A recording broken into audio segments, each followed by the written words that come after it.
I will be addressing the first, second, and third issue in the list of issues that were framed by the court.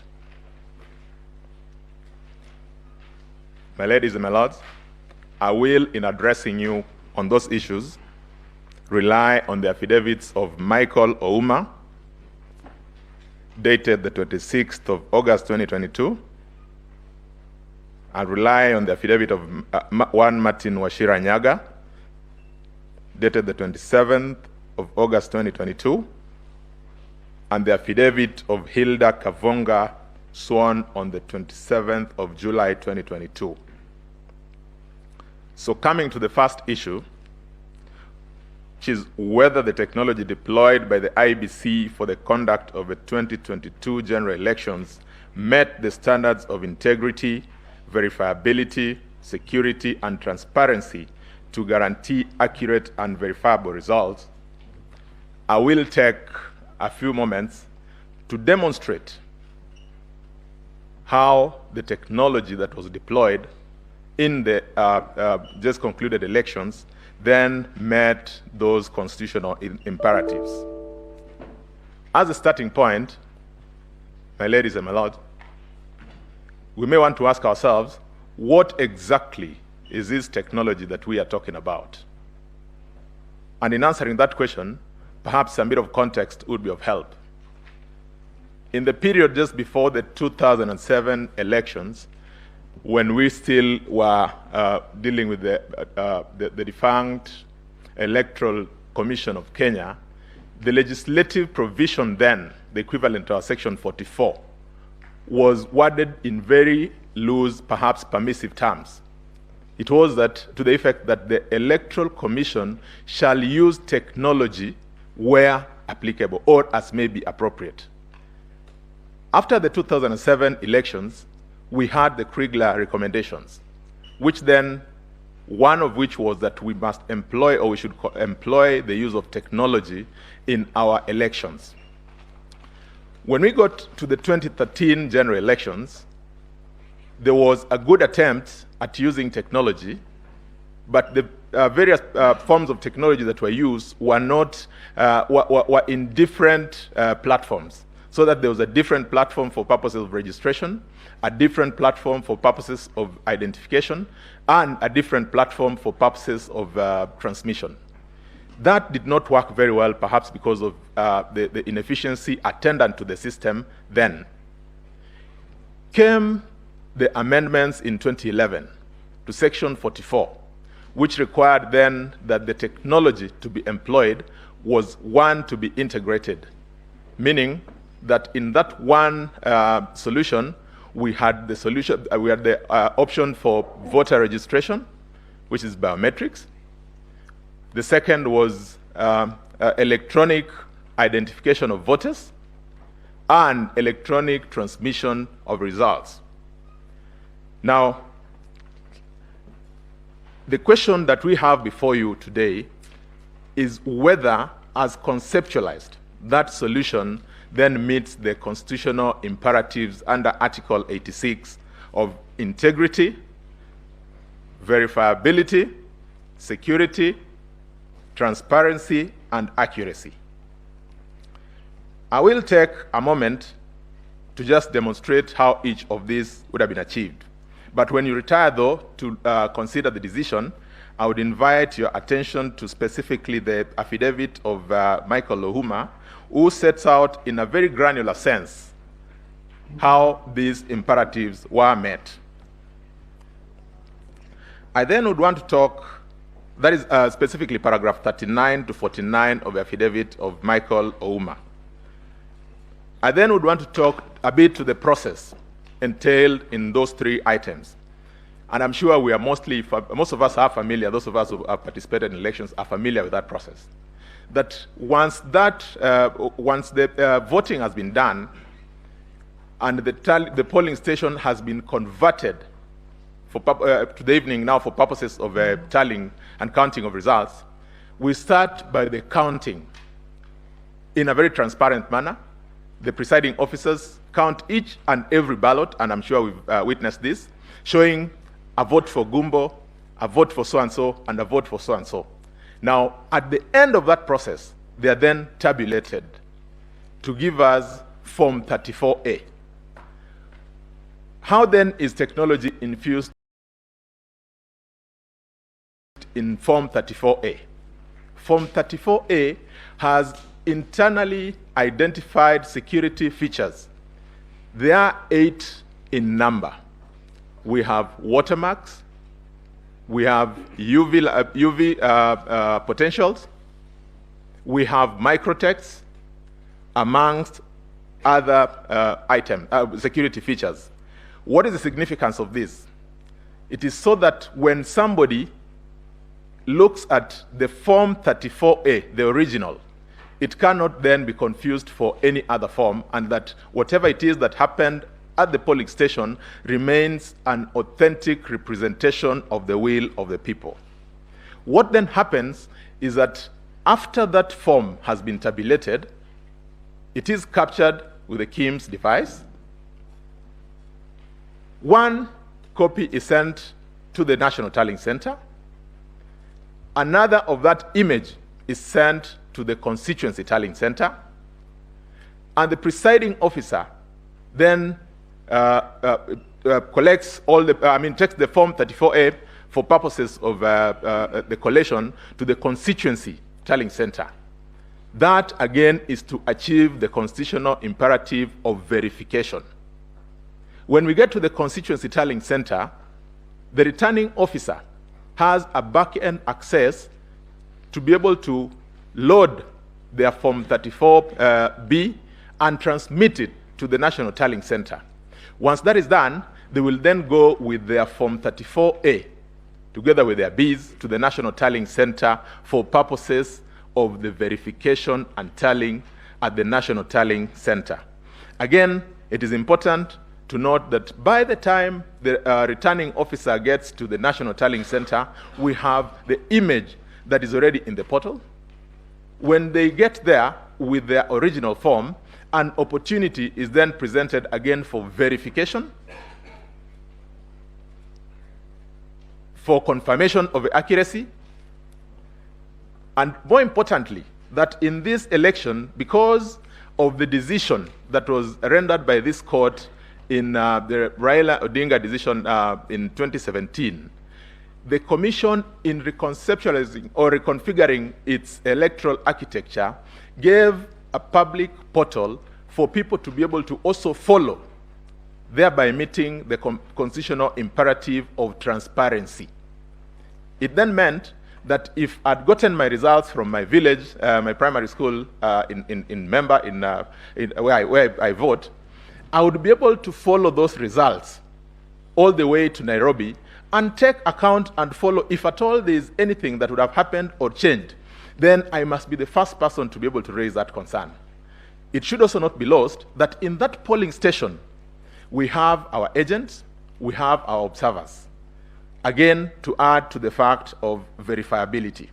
So that then is the architecture of what our election pathway looks like. That said, it then must follow that at the polling station, if I am a candidate, I certainly must have interest in the outcome in that particular polling station. Because a copy of the results from the polling station would be given to me, I then should be able to communicate with my team, perhaps my national agent for a particular candidate, a particular party, to be able to demonstrate that what we got in Member Primary School and what has been transmitted to the National Tallying Center is one and the same. And that in the event that there's a discrepancy, it does not take magic to be able to point out that. Now, as to whether this technology was successful, Michael Ouma-Dipons in his affidavit that 46,201 KIMS kits deployed throughout the Republic worked out of the 46,229. It then leaves us just with about 200 KIMS kits, which did not work at the opening or start of election on that particular day. I asked myself, If out of 46,000 KIMS kits, only 200 do not work, would I say I've failed? Even in our educational system, an A does not connote 100%. It starts somewhere from 88%, going all the way to 100%. The mathematical representation of this gives us more than 99% success rate. In our view, that then achieved the constitutional imperatives that are contemplated under Article 86. Again, for purposes of confirming whether that system is secure, I invite you, my ladies and my lords, to look at paragraphs 51 to 63 of the affidavit of Michael Ouma. Again, just to mention a few items in relation to that, that KIMS gadget works in specific ways. It is first locked to a specific polling station, meaning you can then not use it once you've locked it to the events of that day to transmit results from a different station for purposes of that election.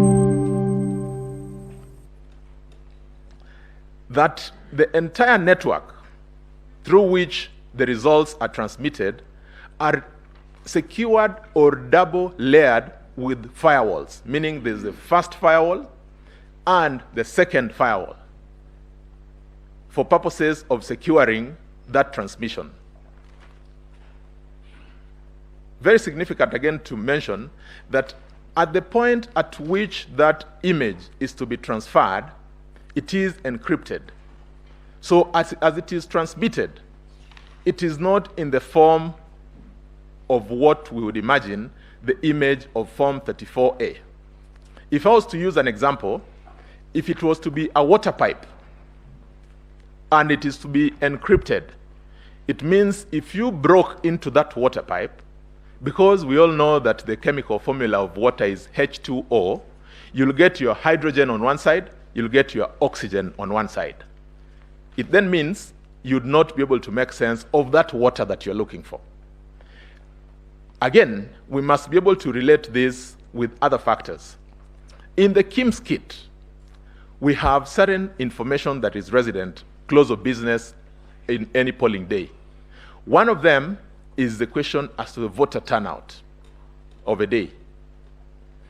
It means for somebody to intercept that system, they must have information in relation to the voter turnout of that day. It may not be practical for somebody to say that they have the capacity to know the voter turnout throughout the country at the second at which they want to intercept a particular form transmitted. Again, if we exceed the number of people who voted, then again, from an accountability perspective, it would be very easy to point out to say, because of the fact of this interference, you've exceeded the numbers of what was captured in your report. To give further comfort, this transmission is done over a virtual private network, which is provided by the mobile network operators, who themselves also secure that environment to ensure that there is no intrusion or interference coming from any quarter into the system. For a good, perhaps, mental understanding of what this means, or how this was applied, Michael Ouma in his affidavit says that there were more than 380 million hits on trying to, just to access the public portal.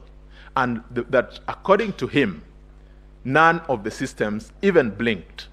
That is how secure that environment is.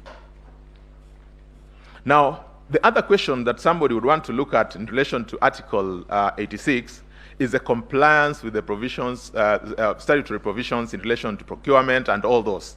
Again, I invite you, my ladies and my lords, to look at paragraph 64 to 71 of the affidavit of Michael Ouma.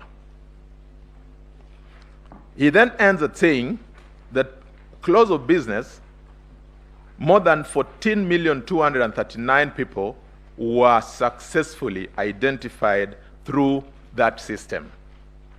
He describes it, to use his words, as a military-grade system. That is how comfortable he is with that, with the security features of that system.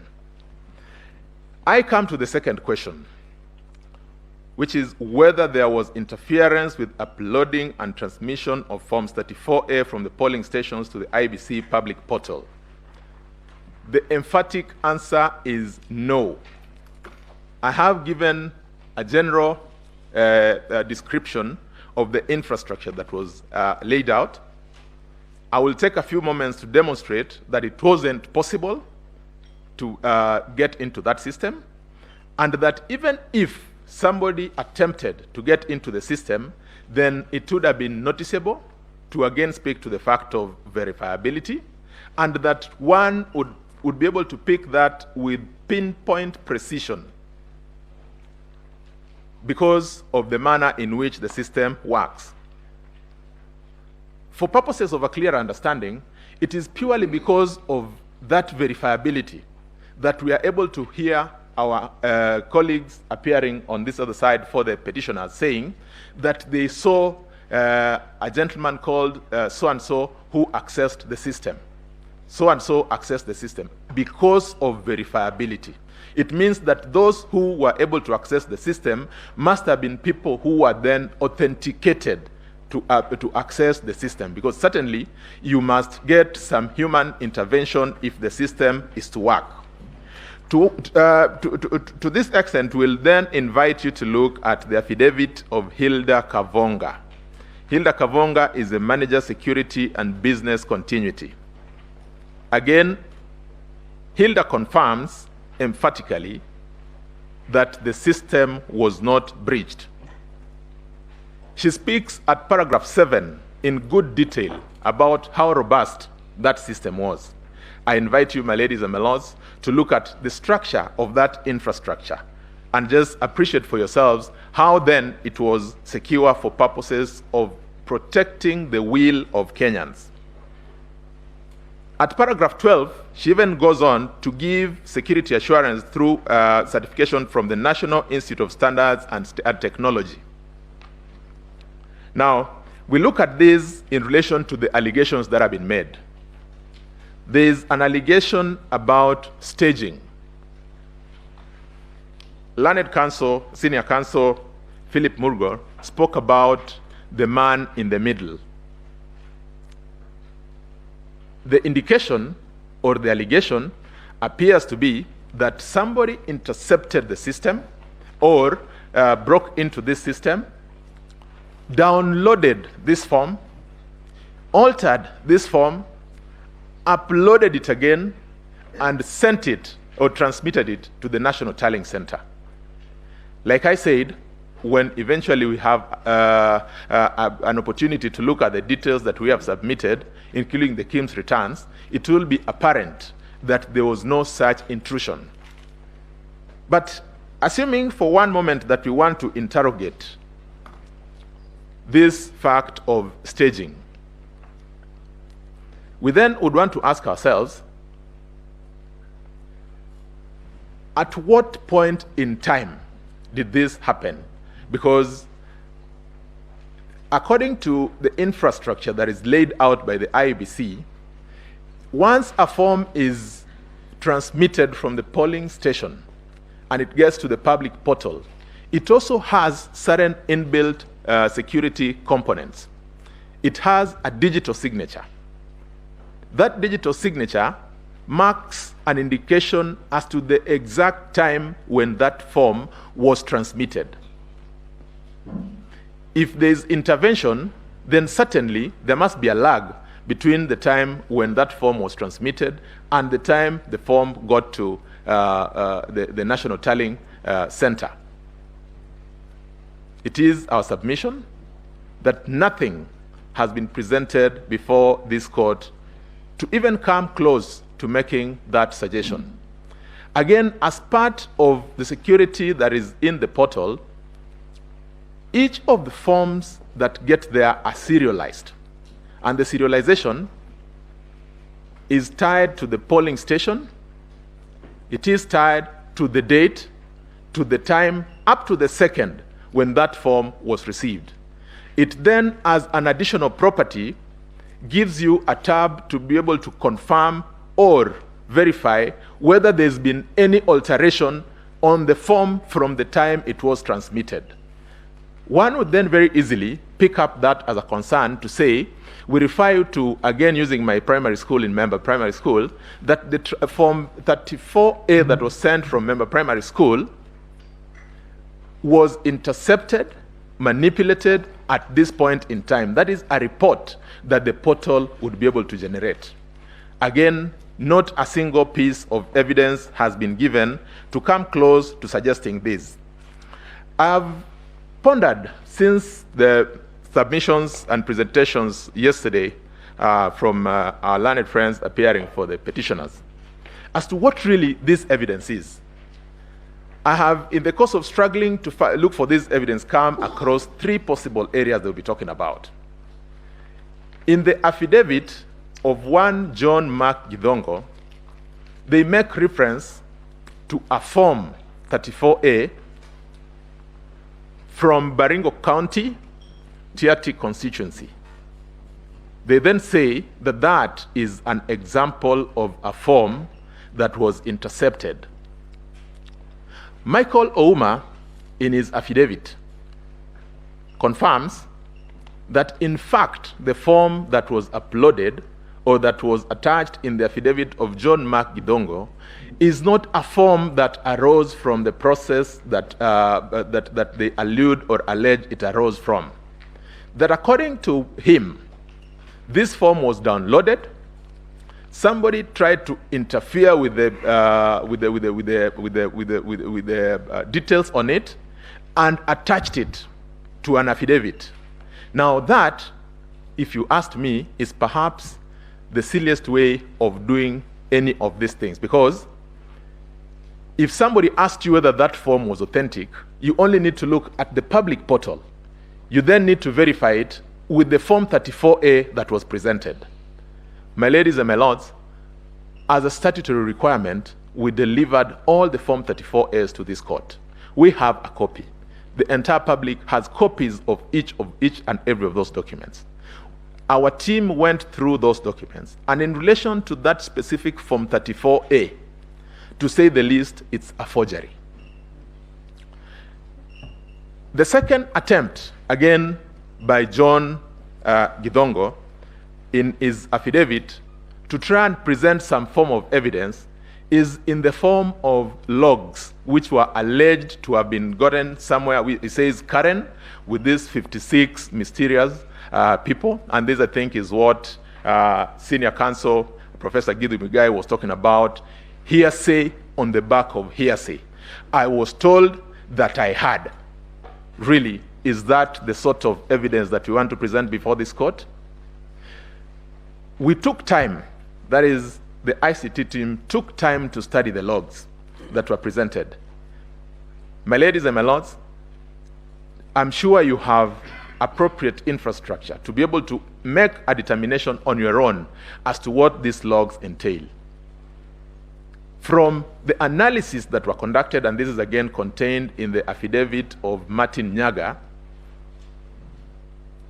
these forms, these logs, arose potentially or were picked potentially from the 2017 general elections.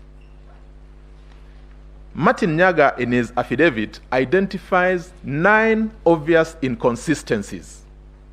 I want to allude to just 2 or 3 of them. That, if you, and that is in paragraph 13 of the affidavit of Martin Nyaga. If you look at the manner in which those forms, those logs are structured, they serialized. In 2017, the IEBC serialized its logs using the names of the constituencies. In that particular log, you'll find a name Changamwe. This time round, they did not use the names of the constituencies. They used the serial numbers. So that is a first inconsistency. Looking at those logs again, you see the name of one Asenge running an IEBC email account. Asenge was one of the returning officers of the IEBC in Changamwe in 2017.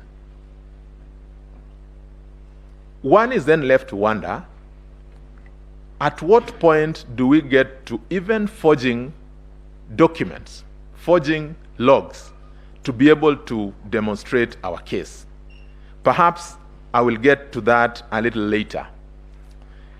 Enters the third piece of evidence, which was supposed to now clean what was presented by John Mark Githongo, the affidavit by one Commissioner Justice Nyang'aya. Commissioner Justice Nyang'aya attaches logs to his affidavit. He then emphatically indicates that those logs go into confirming that specific named people accessed the system and that they then interfered with the results. He names 3 officers from the IEBC. Their details are in the affidavits. My ladies and my lords, again, we took time to run through those logs.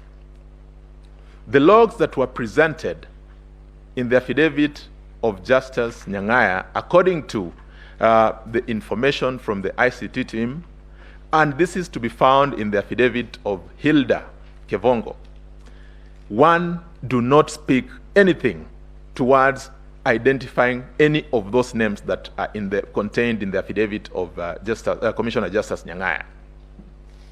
In fact, according to Hilda Kevongo, those logs speak to the ordinary applications that run the systems in IEBC on a day-to-day basis.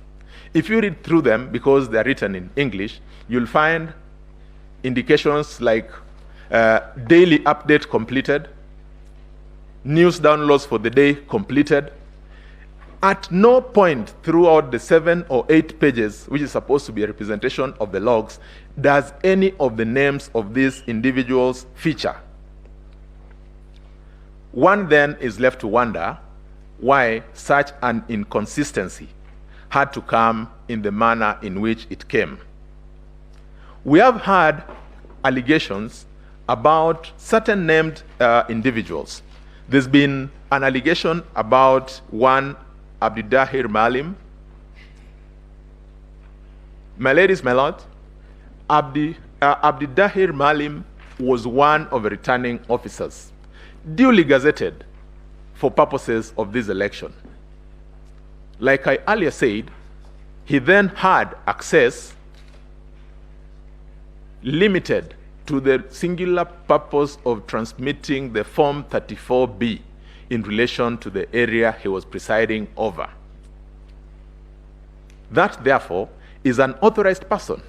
And indeed, Hilda goes on in her affidavit to confirm that all those other people who were mentioned were people who were duly authorized. There is the heavy weather that was made about the Venezuelans. A specific name has been dropped of one Gaidino Omar. My ladies and my lords, the contract between Smartmatic and IEBC was for the supply and maintenance of the infrastructure that they had. It then meant that they had to bring their personnel to manage or just monitor